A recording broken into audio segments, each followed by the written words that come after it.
Hello guys, आज मैं करवाऊँगी हिंदी भाषा। अपने हिंदी भाषा को सीखने की आवश्यकता क्यों पड़ी? क्योंकि अपने उस भाषा को सीखने के लिए क्या होते हैं, जिज्ञासु होते हैं। जिज्ञासा चाहिए। दूसरा, अनुकरण होना चाहिए। उसका अनुकरण में पीछे पीछे दोहराने की प्रक्रिया चलती है। और तीसरा, अभ्यास होना चाहिए। अभ्यास के अंदर अपने हिंदी भाषा को या अन्य किसी भाषा को आसानी से सीख सकते हैं। भाषा का विकास क्रम क्या होता है? पहले सुनना, सुनने से भाषा सीखी जा सकती है। दूसरा होता है बोलना, बोलने से भाषा सीखी जा सकती है। तीसरा होता है पढ़ना और चौथा होता है लिखना।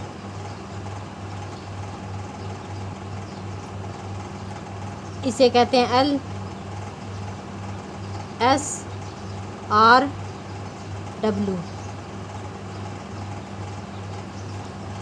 L का लिसनिंग, S का स्पीकिंग, R का रीडिंग और W का राइटिंग। इस क्रम में भाषा को सीखा जा सकता है। आगे है भाषा के प्रकार। भाषा के प्रकार में पहला प्रकार है मौखिक रूप से सीखी जा सकती है भाषा, और दूसरा है लिखित रूप से। तीसरा है सांकेतिक रूप से। अब लिखित रूप के अंदर ये सबसे सरल माध्यम है, भाषा सीखने का सबसे सरल माध्यम है। इसके अंदर मोबाइल द्वारा बात करके, रेडियो सुन के, समाचार सुन के मौखिक भाषा को सीखा जा सकता है। दूसरा है लिखित रूप। लिखित रूप में पत्र, पत्रिकाएं या पुस्तक पढ़ के, ये भाषा का रूप है जो सरल भी है और कठिन भी है। तीसरा है सांकेतिक रूप। सांकेतिक रूप में सड़क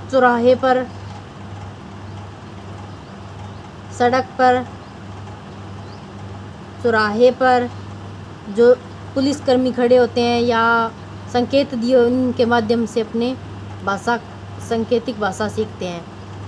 अंपायर द्वारा निर्णय देना, जो गाड़ियों के हॉर्न हैं वो एक सांकेतिक भाषा में नहीं आते, क्योंकि उनसे अपने को कोई भी पहचान नहीं होती। आगे है हिंदी भाषा के अंदर सीखते हैं अपने हिंदी भाषा। हिंदी भाषा का विकास कैसे हुआ? ये हिंदी भाषा का जो शब्द है हिंदी, वो किस से बना हुआ है? फारसी शब्द से। फारसी का एक शब्द है। और हिंदी में हिंदी का विकास कैसे हुआ?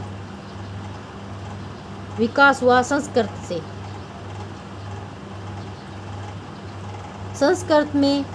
संस्कृत के आगे दो पार्ट है, एक वैदिक,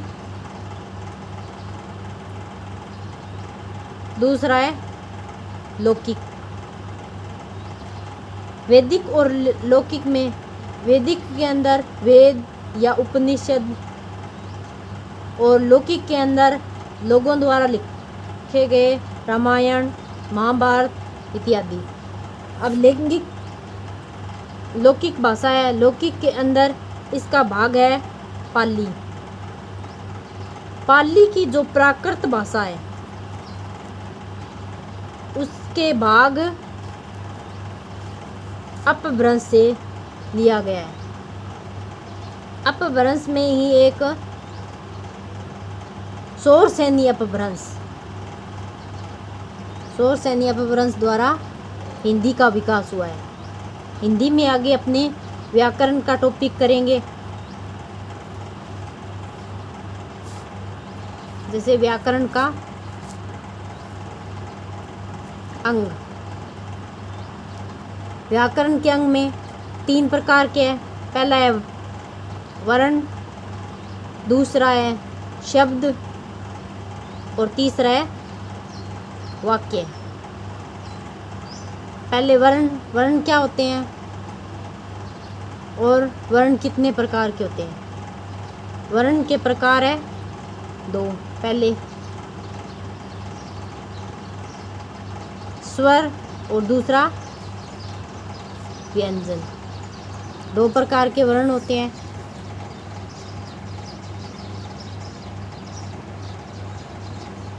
अब वर्ण के अंदर वर्ण पर विचार करेंगे। वर्ण है भाषा की सबसे छोटी इकाई। छोटी इकाई क्या कहलाती है? ध्वनि कहलाती है, जो मौखिक इकाई मानी जाती है। अब दूसरी है जो भाषा की लिखित इकाई। लिखित इकाई को क्या कहते हैं? वर्ण कहते हैं, जिसे लिखा जा सकता है। यदि अपने अर्थ के आधार पर बात करें, अर्थ के आधार पर जिसका अर्थ निकले वो क्या कहलाता है? शब्द। अर्थ के आधार पर सबसे छोटी इकाई होती है शब्द। भाव या भावार्थ के आधार पर, भाव या भावार्थ के आधार पर छोटा अंग क्या होता है? वाक्य। मुहावरे और लोकोक्तियाँ सभी भाव या भावार्थ के आधार पर मानी जाती हैं। अब वर्ण के अंदर पहला टॉपिक है स्वर। स्वरों की संख्या कितनी होती है? 11। पहला स्वर है ए, जिसे कहते हैं उदासीन वर्ण। उदासीन वर्ण कहा जाता है। दूसरा होता है आ, अगला ई, बड़ी ई, ऊ, बड़ा ऊ, री, ए, बड़ा ए, ओ और बड़ा ओ। जो अंतिम के अंदर अंग अह होता है, ये दोनों अयोग वाहे ध्वनियाँ हैं। इन दोनों को कहा जाता है अयोग वाहे ध्वनियाँ। इसे कहते हैं अनुस्वार और इसे कहते हैं विसर्ग।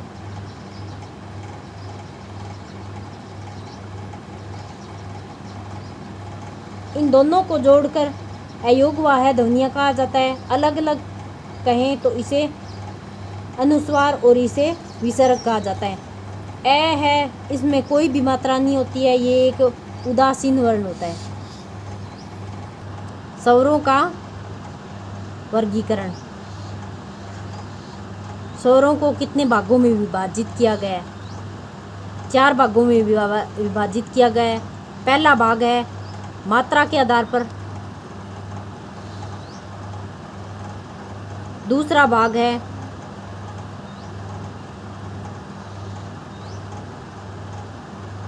ओष्ठाकृति के आधार पर और तीसरा भाग है जीव की क्रियाशीलता के आधार पर।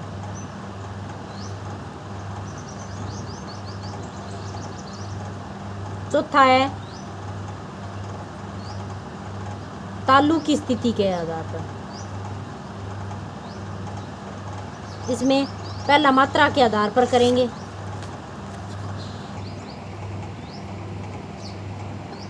इसमें पहला करेंगे मात्रा के आधार पर।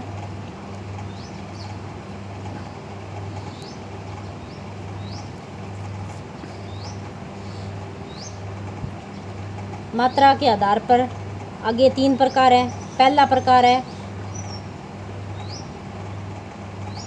हर्षव स्वर, या इसे कहते हैं लघु स्वर, या इसे कहते हैं छोटे स्वर या मूल स्वर, या इसे कहते हैं एक मात्रिक स्वर। एक मात्रिक स्वर। इसमें दूसरा प्रकार है जो हर्षव का विलोम शब्द होगा वो होगा दीर्घ, दूसरे प्रकार में है। और लघु का गुरु और छोटे का बड़ा। और एक मात्रिक ये होते हैं सारे एक मात्रिक, और ये होते हैं द्विमात्रिक। जिसमें एक मात्रिक के उदाहरण है। पहले एक मात्रिक के अंदर आएंगे जिसमें मात्रा ए, छोटा ई, ऊ और री। द्विमात्रिक के अंदर आएंगे जो इनमें से 11 स्वरों के अंदर जो बच्चे हैं आ, बड़ी ई, बड़ा ऊ, ए, बड़ा ए, ओ और बड़ा ओ। मात्रा के आधार पर पहला हर्षव, दूसरा दीर्घ और तीसरा प्लुत स्वर। प्लुत स्वर वे स्वर होते हैं जो लगातार लंबे समय तक उच्चारण हो, जैसे मम्मी में अपने लास्ट वाला मी की जो मात्रा है, ई की मात्रा है, जो लंबी दूरी तक ले जाते हैं। इसलिए इसके कई स्वर होते हैं। कौन कौन से हैं? ए का आ को लंबी स्वर के रूप में ले जाते हैं, ई, बड़ा ऊ, ए, बड़ा ए, ओ और बड़ा ओ। ये सारे स्वर है जो प्लुत स्वर के उदाहरण हैं।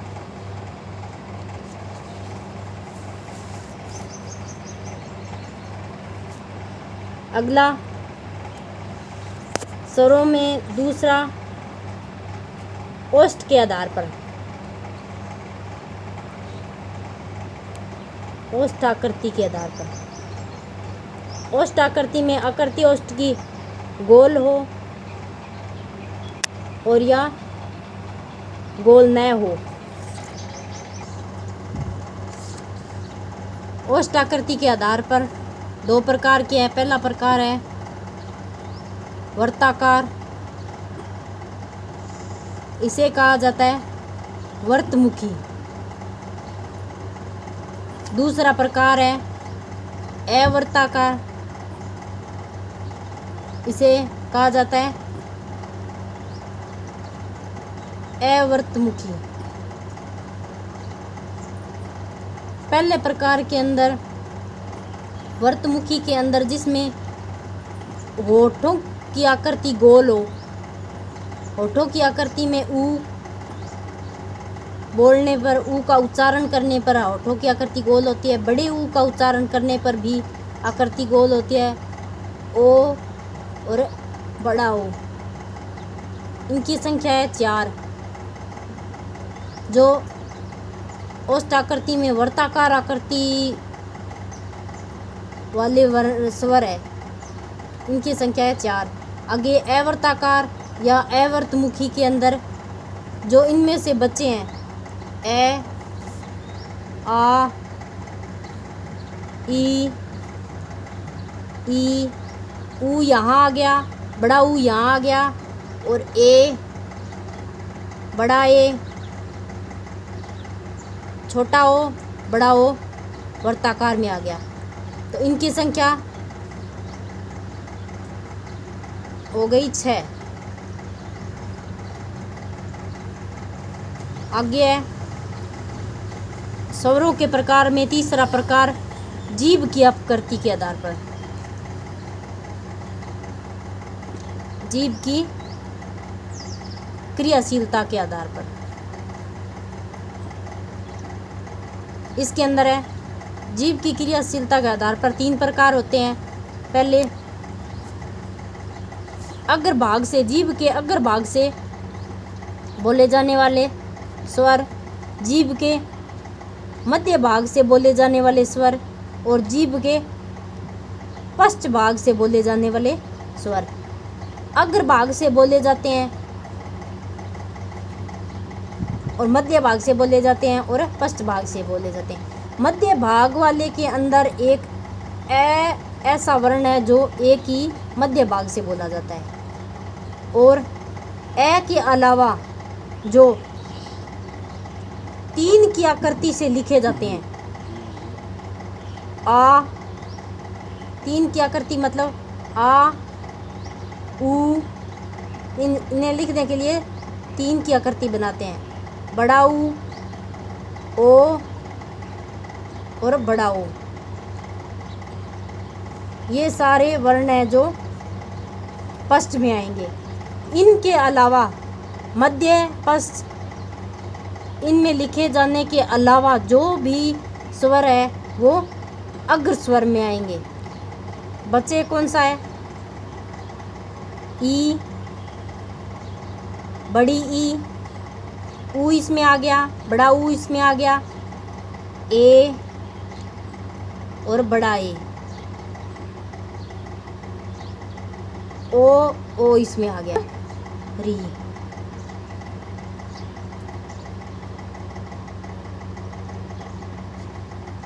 अगला चौथा प्रकार, स्वरों के चौथे प्रकार में चौथा प्रकार है तालु के आधार पर।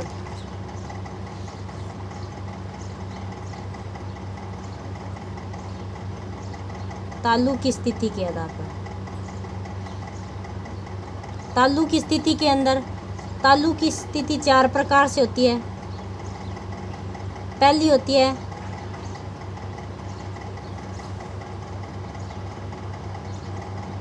सैव्रत। सैव्रत का मतलब होता है बंद, तालु बंद हो। और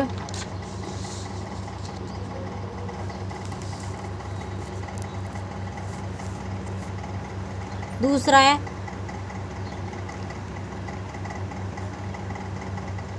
अर्ध सैव्रत। तीसरा है विव्रत। विव्रत का मतलब होता है खुला। और चौथा है अर्धविव्रत। अब 11 स्वरों में कौन कौन से आगे है? पहले सैव्रत में। सैव्रत के अंदर आएगा ई, बड़ा ई, री, ऊ और बड़ा ऊ। अर्ध सैव्रत के अंदर आएंगे ए, ओ। खुले के अंदर अकेला आ स्वर है वह आएगा। और अर्धविवर्त के अंदर ए और ओ। इसके अंदर ऐसे तो इन्हें याद नहीं रखा जा सकता। खुले के अंदर अकेला 11 स्वरों में से आ स्वर है जो बोला जाएगा या लिखा जाएगा। इसमें अर्धविवर्त में ये पूरा खुला है, ये आधा खुला है। आधा में आ से पहले ए और जो बड़े स्वर होते हैं ए और बड़ा ओ अर्धविवर्त में लिखा जाएगा। इनके अलावा जो छोटा ए बचा है और छोटा ओ बचा है वो ये अर्धविवर्त में लिखा जाएगा और ये छोटा ए और छोटा ओ अर्ध सैवर्त में लिखा जाएगा।